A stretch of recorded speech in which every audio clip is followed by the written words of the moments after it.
सरजू के होने वाले दूल्हे को उठाने की बातें हों या बिच्छू को पालकर उसके डंक को दावत देने जैसी कहावतें, इस घर में हर जुमला किसी न किसी चेतावनी की तरह गूंजता रहता था।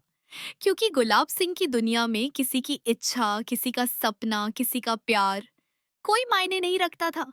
मायने रखता था तो बस उसका फैसला, उसका रुतबा और उसका राजनीति में कदम रखने का अधूरा सपना, जिसे पूरा करने के लिए वो अपने ही लोगों की खुशी तक की बलि सी देने को तैयार था।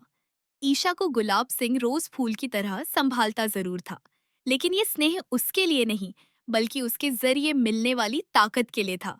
और दादी भी उसी आग में घी डालती रहती। गुलाब, तू क्यों क्यों इस लड़की को इतना सिर पर चढ़ा रहा है? एक दिन यही तेरी राजनीति में कदम रखने की चाह को बर्बाद कर देगी। पर ईशा की दुनिया गुलाब के डर से नहीं, अपने प्यार रोहन की उम्मीदों से चलती थी। वहीं रोहन अपना हर सच, हर भरोसा पालता था उसके लिए। लेकिन उसकी ये मोहब्बत गुलाब सिंह की सत्ता के सामने एक मिट्टी की दीवार थी, जिसे वो कब चाहे तोड़ सकता था। दादी के शब्द हवा में तैरते ही बेटा भी बोला, बाबा, आपको नहीं लगता ईशा का प्यार व्यापार पर भारी पड़ सकता है? और इस सवाल ने गुलाब के भीतर बसी पुरानी आग को फिर भड़काया। अपने बाप से सवाल करने की हिम्मत की तूने?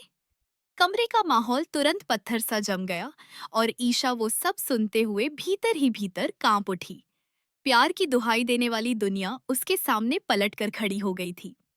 प्लीज, मुझे जाने दो। रोहन की आवाज कहीं दूर से गूंजी। मैं सच में ईशा से बहुत प्यार करता हूँ।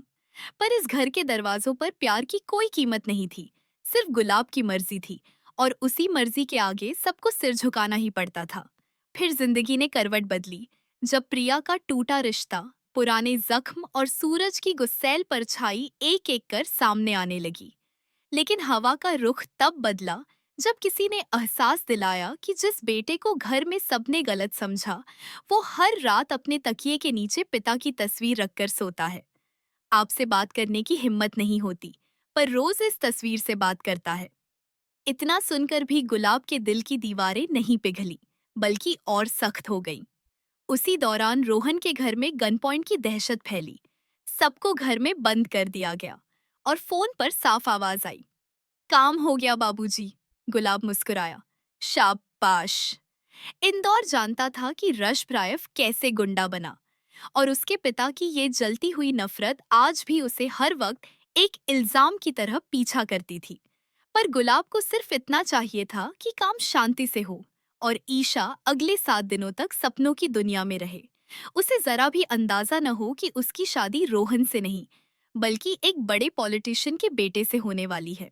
मेरे फैसलों में अगर मगर नहीं चलता, गुलाब ने कहा। और दादी ने गर्व से कहा, मेरी कोख धन्य है जिसने तुझ जैसा हीरा दिया। गुलाब ने ईशा के चेहरे को देखते हुए मुस्कुराकर कहा, अगले 7 दिन इसका ख्याल रखना, इसकी चमक बरकरार रहनी चाहिए। घर में खुशी का दिखावा, रस्मों की तैयारियां और नकली मुस्कुराहटें सब शुरू हो गई। भाभियां सजावट में लग गईं, बहनें गीतों में, और ईशा, वो तो अपनी धड़कनों में रोहन का सपना बसाए बैठी थी।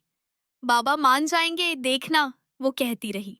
और गुलाब ने दुनिया को दिखाने के लिए हाँ भी बोल दी, ताकि उसके असली खेल पर शक न हो।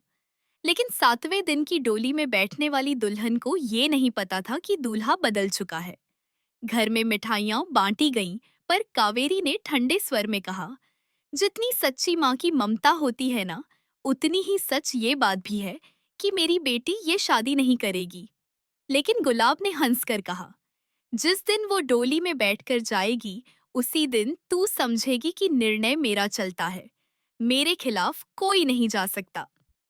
ईशा की दुनिया चमकदार कपड़ों और गहनों के बीच घूमती रही, पर उसकी हथेलियों से चूड़ियां टूटकर खून बहा तो दादी की आवाज गूंजी, बेशर्म औरत, जिस घर का नमक खाती है उसी का खून बहाती है। सेविका दंडित हुई, पर उसकी आंखों में दर्द और सच दोनों साफ थे। फिर भी इस घर में सच की कोई कीमत नहीं। लड़की वाले आए, ईशा की मुस्कान, शर्म, गुणगान सब कुछ दिखाया गया, और रिश्ते पक्के कर दिए गए सिर्फ 7 दिनों के भीतर शादी की शर्त पर। ईशा चौंकने वाली थी। पापा, ये लोग कौन थे? क्यों लग रहा था रिश्ता जोड़ने आए थे? गुलाब ने झूठ बनाकर कहा, कह दिया कि तू पसंद नहीं, इसीलिए चले गए। ईशा कूदकर गले लगी। थैंक यू पापा। उसे क्या पता था कि जिसे वो अपना रक्षक समझ रही है वही उसका सबसे बड़ा कैद खाना है। इन सब के बीच किचन से लेकर आंगन तक नौकरानियों की दुनिया अलग ही चल रही थी। कभी टूटे मन का दर्द, कभी मजबूरी की हंसी, कभी दादी की धौंस और कभी घर की राजनीति। कोई कहता जिसके पास जो होता है उसकी कदर नहीं होती। कोई कहता ईशा की शादी उसके पसंद के लड़के से नहीं होगी। और सच में पर्दे के पीछे गुलाब का पूरा खेल चल रहा था। ईशा को खुशफहमी में रहने दो, सही समय आने पर उसके पर मैं खुद काटूंगा। सूरज अपनी दुनिया में किसी पायल को देखकर तिनकता रहा, किसी परछाई से भागता रहा। लेकिन भाग्य का खेल ये था कि उससे कहा गया, कोई हमारे बीच आएगा तो सारी हदें पार कर दूंगी। उधर दादी और औरतों को चेतावनियां, इकलौती लड़की की शादी है, जरा भी गड़बड़ हुई तो। सब अपने अपने डर संभालते आगे बढ़ते रहे। घर में शॉपिंग, गहने, हल्दी की तैयारी सब शुरू हो गया और ईशा को बाजार ले जाने की जगह सूरज को भेजने का फैसला हुआ। आखिर गुलाब को भरोसा था कि सूरज सब संभाल लेगा। पर उसी खुशी में खड़ी ईशा सरजू से कह रही थी, आज मैं इतनी खुश हूँ कि इस गुंडे ब्रह्मचारी को भी झेल लूंगी। और पापा ने फैसला सुना दिया, मैं तेरे भाग्य का विधाता हूँ और जो मैंने लिख दिया वही होगा। तभी सवाल उठा, रोहन का फोन कहाँ है? और अंदर से कदमों की आवाज आई, कहीं ये तो नहीं ढूंढ रहे? रोहन का फोन मेरे पास आया कैसे? और ईशा की सांसें रुक गईं, क्योंकि उसके दिल ने पहली बार डर कर पूछा,